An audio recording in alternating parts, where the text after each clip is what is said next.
bonjour. Aujourd'hui, je vous retrouve avec une présentation de jeu. Donc, comme je vous l'ai dit, à présent sur ma chaîne, je ne vous propose que des jeux que j'aime et donc que j'utilise et non pas des achats compulsifs que je vous présente.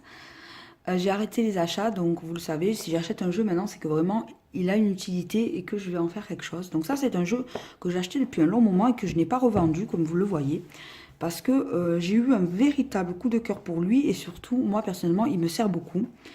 Donc je vous le présente parce qu'éventuellement, il peut répondre à vos attentes ou pas du tout. Donc la particularité, c'est qu'il va être basé sur un rider weight, chose que vous le savez, moi je n'aime pas les rider weight, mais celui-ci c'est le cas. Et pourtant, il ne suit ni le rider weight ni un tarot de Marseille classique. Parce qu'il va être composé de cartes de ce type. Donc c'est un jeu qui vient d'Israël. Vous le trouverez sur Etsy, je vous mettrai le lien en barre d'infos.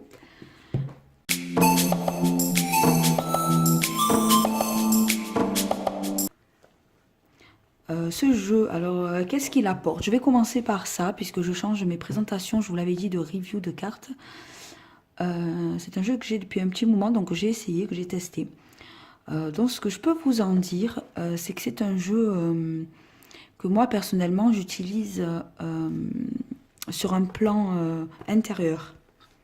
Alors je ne vous parle pas de psychologique, je ne vous parle pas de mental, je vous parle d'intérieur réellement. C'est-à-dire je me connecte à la forme et je laisse la forme travailler sur moi, par exemple, quand je me sens pas très bien, que j'arrive pas forcément à déterminer d'où ça vient, si c'est une blessure un peu ancienne, si c'est... je vais travailler avec ce jeu. Ce jeu, il va vraiment m'apporter une profondeur que les autres jeux ne m'apportent pas. Il a des formes géométriques, vous savez que j'y suis très sensible. Donc après, si vous n'êtes pas touché par les formes géométriques, si vous n'avez pas d'affinité, que vous ne sentez pas l'énergie qui s'en dégage, ce jeu n'est pas fait pour vous. Moi, personnellement, c'est parce que j'ai une énergie particulière avec les formes que ce jeu me convient. Comme je vous le dis, je ne l'utilise que sur un plan intérieur. Si je la trouve, je vous la montre. J'ai une petite planche aussi avec laquelle je vais travailler. Je vais la chercher, je vous la montre de suite. Voilà, je vais la chercher. J'ai une petite planche qui se présente. Alors, c'est une toute petite planche en bois. Vous pouvez fabriquer vous-même, hein, c'est pas obligé de l'acheter. Voilà, petite planche toute simple comme ceci. J'ai un petit pentacle avec normalement, voilà, qui est là. Que j'utilise pas toujours parce qu'il est en plastique. Moi, le plastique, voilà. Logiquement, en dessous, j'ai des petits papiers. Donc, cette nature. Et je vais écrire dessus une intention, par exemple. Et je vais poser mon petit papier. Et normalement, on met le pentacle par-dessus. Et on pose sa bougie. Sauf que moi, souvent, je ne le mets pas parce que le plastique, ça me perturbe. Je me dis, ça doit... je sais pas. Non, le plastique, ça me dérange. Donc moi, personnellement, soit je mets mon pentacle, mais je ne mets pas de papier en dessous. Je mets le papier dessus et je mets la bougie. Soit je ne mets pas le pentacle. Voilà. Donc, ce que je voulais vous dire, c'est que des fois, par exemple, admettons que je tire une carte au hasard et que j'attrape le magicien et je vais attraper cette carte avec. Voilà. Je vais les positionner comme ceci. Je vais marquer mon intention, c'est-à-dire qu'elles vont cibler quelque chose d'émotionnellement que je vais avoir à travailler, ou même de psychologique, hein, ça peut. Hein. C'est moi qui le prends sur un plan émotionnel, mais vous pouvez le prendre sur un autre plan si vous le souhaitez.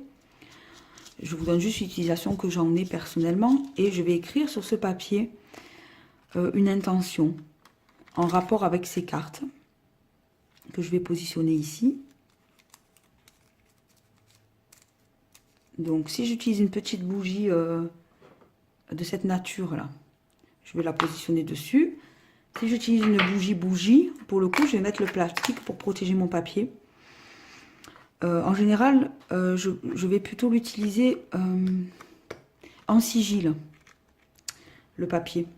C'est-à-dire, je vais faire un sigil souvent, ici, plutôt que d'une phrase. Je vous dis une phrase parce que c'est plus simple pour ceux qui ne savent pas faire les sigils, mais moi, personnellement, je vais faire un sigil. Je vais mettre ma bougie, je vais poser mes cartes et je vais méditer devant. Et je vais observer les cartes. Je vais me laisser imprégner par leurs couleurs, par leurs énergies. Alors bien sûr, ça n'a rien de réellement magique. On est bien d'accord. Faut une ritualisation pour que ça soit de la vraie magie. Il faut même une invocation. Là, on est sur une forme de méditation et d'harmonisation des énergies.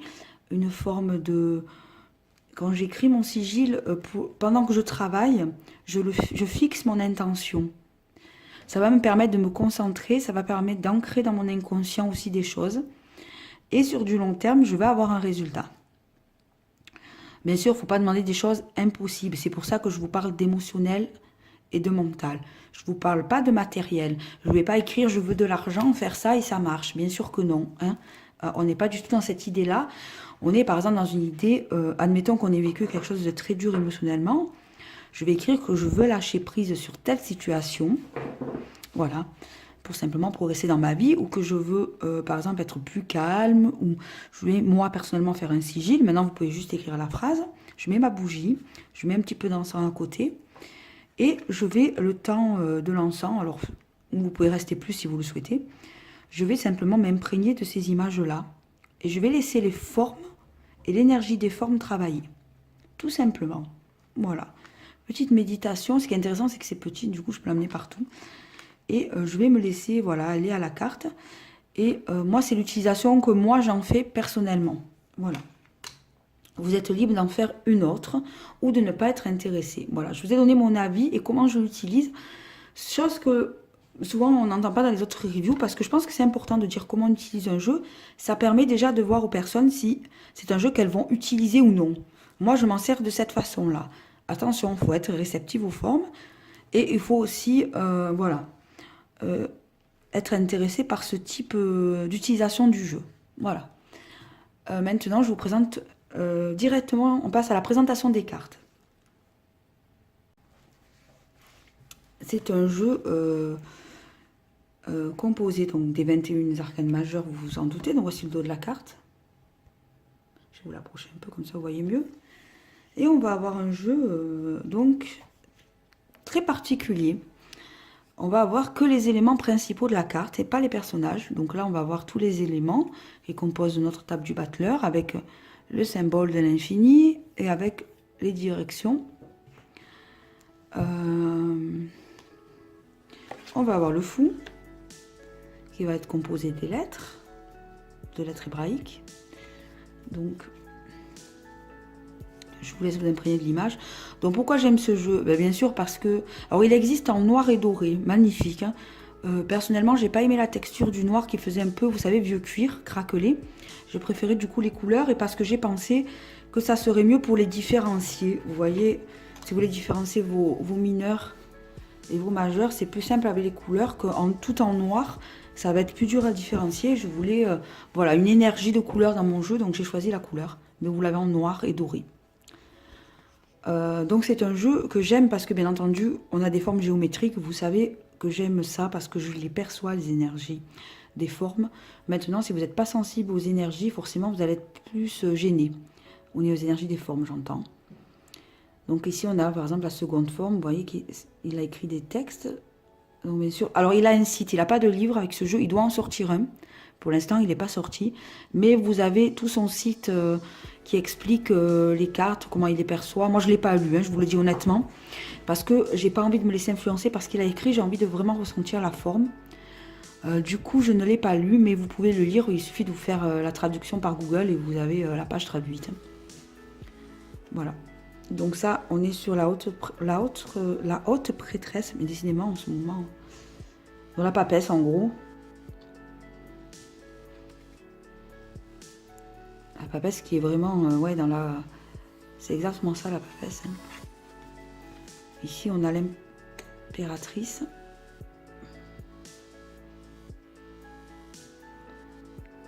Qui va représenter... ici, la neutralité.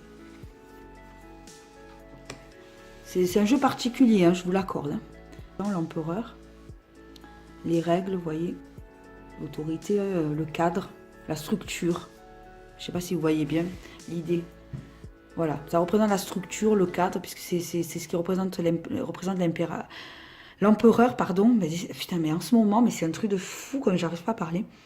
L'empereur. Donc on est dans quelque chose de structuré, de cadré. Et vous voyez que l'image correspond très bien. On a une... Alors ça, ce qui est étonnant, c'est ça, c'est que j'aime les formes. Par contre, je suis moins fan du côté un peu égyptien par moment, parce que moi, je suis pas trop attirée par l'Égypte. Mais bon, là, je m'y suis faite, parce que vraiment, le jeu m'a apporté beaucoup de choses. Là, nous allons être sur le pape, donc.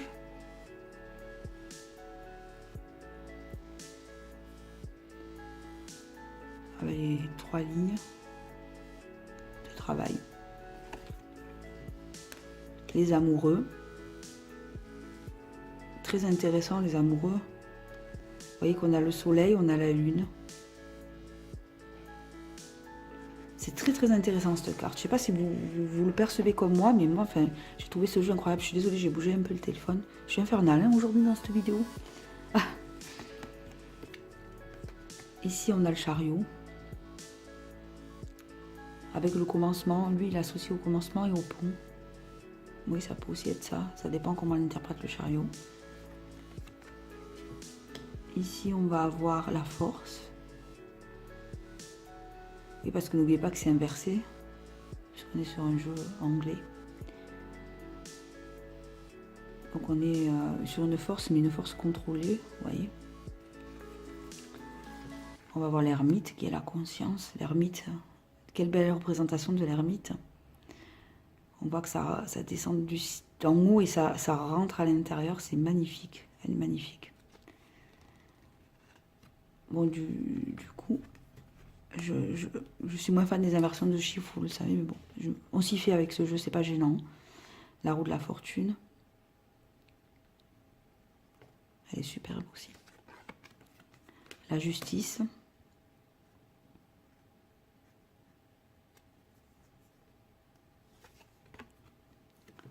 Le pendu. Qui va être ou le sacrifice ou la régénération. La mort. Et vous voyez qu'on a quand même la notion de vie. On a la croix, je ne rappelle plus son nom, égyptienne. J'ai oublié le nom de cette croix. La tempérance.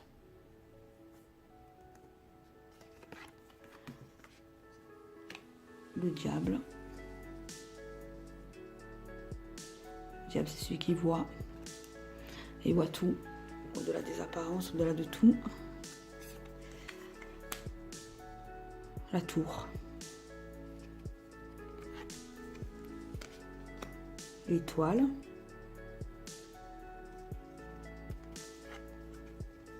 La lune. Comme je crois que c'est un scarabée si je ne me trompe pas. Le soleil.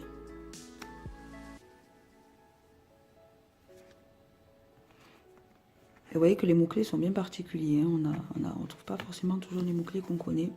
Le jugement et le monde. Donc ça, c'est pour les arcanes majeurs. Donc c'est assez intéressant, vous l'avez vu, parce que ça... Voilà. Après, vous pouvez, comme je vous dis, lire le site. Moi, j'ai pas voulu me laisser influencer, parce que je suis pas fan du rider, donc c'est pour ça que je suis pas allée lire le site. Et ici, on a les mineurs, donc terre, feu. Et les particularités, c'est qu'il y a un suivi, enfin une logique dans ces cartes. Vous allez voir, il y a une logique incroyable. Je vais essayer de vous le présenter, mais ça va pas être facile parce que vraiment, c'est pas évident de... Donc déjà, ce qui va être intéressant, ça va être ici, dans les carrés, on va avoir les plans en fait, terrestre, intermédiaire, céleste. Donc ça va être intéressant pour situer la carte mineure, quel plan elle correspond essentiellement. Et après, on va par exemple positionner son as. J'espère que vous voyez bien. Et on va les... Voilà. On a la deuxième. Parce que je m'en suis servi, du coup, je ne les ai pas forcément toutes remises. Parce que je m'en sers pas mal. Hein. Je les aime beaucoup. Vous voyez la logique? Bon, par exemple, ces trois, elles vont être avec ce symbole. Vous voyez que ça se suit. On a les plans, on a les trois plans dans ce sens et dans l'autre. Donc là, on est sur un plan avec la Terre terrestre, donc c'est en bas. Vous voyez? C'est en bas. Et celle-ci, d'après la carte, elle est liée, elles sont liées aux pages. Donc où est mon page? Il est ici. Vous voyez, on a, hop. Ensuite, on va avoir donc la reine avec les cartes 5, 6, 7. Vous voyez, le symbole ici a changé, mais ça reste toujours très cohérent dans le dessin, ça suit. Est-ce que vous voyez, je vous laisse observer parce que vraiment c'est ça, il faut observer la carte. Est-ce que vous voyez la logique de la carte? Et ensuite on va avoir en dernier, donc je vais les monter.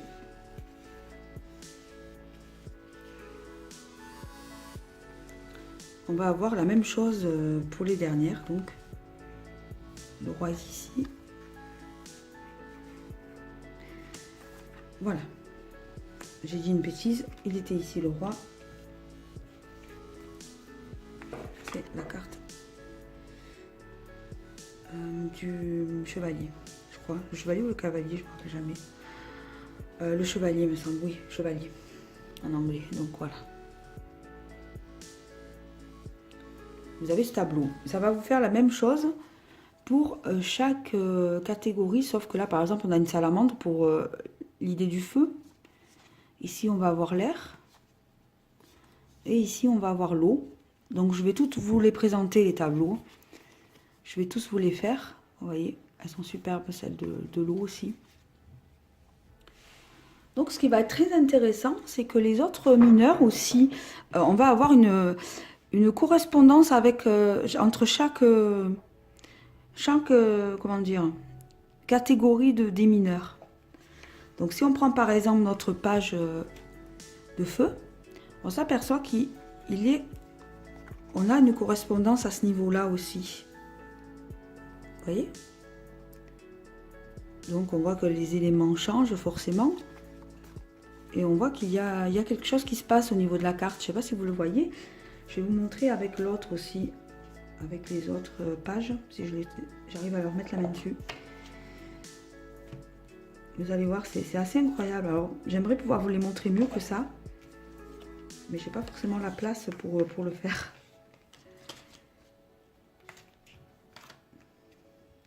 Voilà l'air.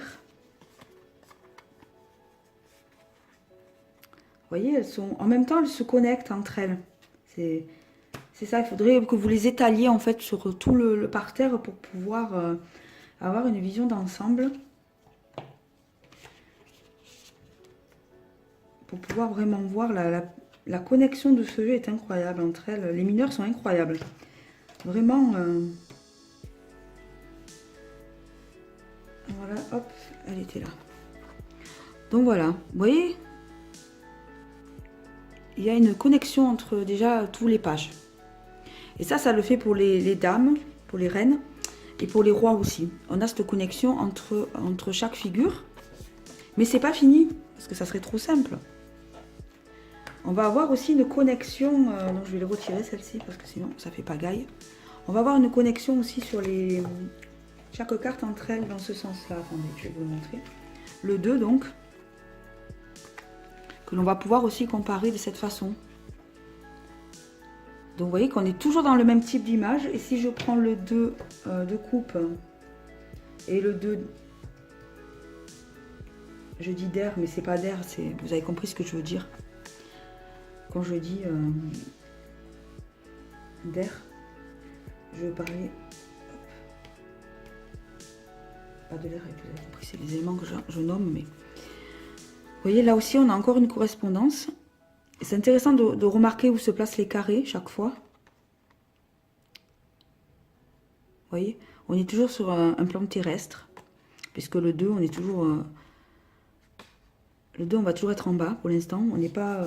c'est le 9 qui monte en dernière ligne. Hein. Là, on est toujours sur un plan... voilà. Mais avec la Terre, vous voyez, on va être plus centré quand même. Vous voyez la différence ? Elle est incroyable. Et vous pouvez après les comparer encore une fois, voir l'évolution avec celle-ci, voir l'évolution avec l'As. Du coup, je vais pas tout vous les faire. Je vais vous présenter les tableaux. Ou même pas, je crois que je vais vous les présenter une à une, tout simplement. Parce que je peux pas vous faire des grands tableaux. Je pense que vous avez compris l'idée de ce que je veux vous dire. Du coup, c'est très intéressant pour ça, ce jeu. Ça va vraiment être un jeu que l'on va pouvoir... voilà. Que l'on va pouvoir connecter. Toutes les cartes sont connectées. Et ce qui va être très intéressant, c'est d'en prendre une comme ça et on va en tirer une au hasard, qui va par exemple être celle-ci, et de les placer à côté. On va toujours avoir une similitude qui fait que ça va nous parler, vous voyez. Ça gêne pas sur un tirage. Et en même temps, on voit les différences. C'est vraiment un jeu très intéressant. Ça apporte une connexion et une compréhension des énergies. J'adore ce jeu. Je l'adore. Donc, je vais vous présenter les autres cartes. Donc, voilà, le roi de feu. La reine.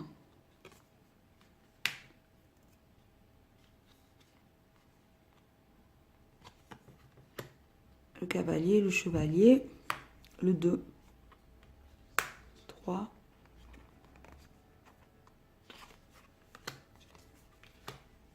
je les passe un peu plus vite. Hein. Vous avez compris le système, je ne vais pas le répéter parce que sinon la vidéo elle en finira pas. Il aurait fallu que je puisse vous faire un gros plan vraiment de loin. Chose qui n'est bien sûr pas possible. Ah. Voilà, il est incroyable, c'est vraiment un jeu.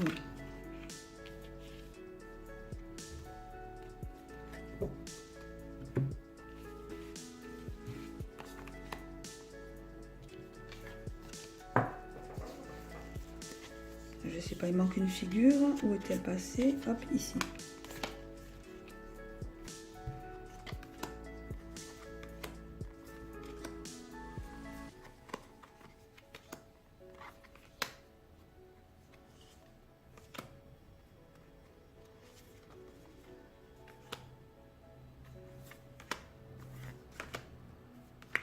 Voilà. Et enfin les coupes.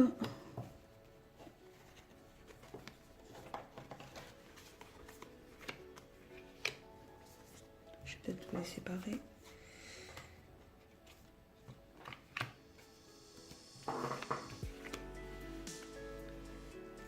Je fais un petit effort sur les coupes parce que c'est mes préférés. Comme dans tous les tarots, j'aime beaucoup les coupes.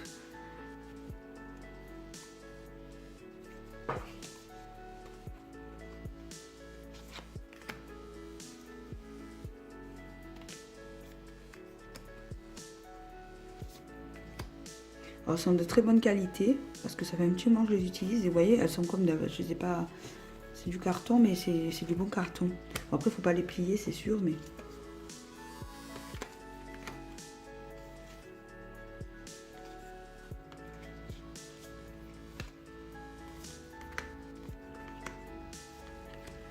voilà. Donc pour les cartes, vous les avez toutes vues. Je vous dirai ce que j'en pense en début de vidéo. Enfin, je vous ai dit ce que j'en pensais en début de vidéo. Donc voilà, moi c'est un jeu que j'ai vraiment aimé. J'ai eu un coup de cœur pour lui, réellement. C'est un jeu que j'aime profondément. Il m'apporte vraiment une profondeur avec le tarot de Marseille. Et surtout une énergie au niveau de ses formes que j'aime principalement dans ce jeu. Voilà. Avec ce jeu-là, bien sûr, j'ai d'autres jeux qui apportent une profondeur et des formes, mais celui-ci est vraiment particulier dans son énergie. Et je l'aime beaucoup, beaucoup, beaucoup. Voilà, je l'ai reçu en très bon état, bien qu'il soit venu d'Israël. Il est arrivé très, très vite. Hein. Il a mis une semaine à peu près pour arriver chez moi, donc ce qui est assez rapide. Voilà, c'est tout pour cette vidéo. J'espère que ce petit jeu vous aura plu. Je vous dis à bientôt dans une prochaine vidéo.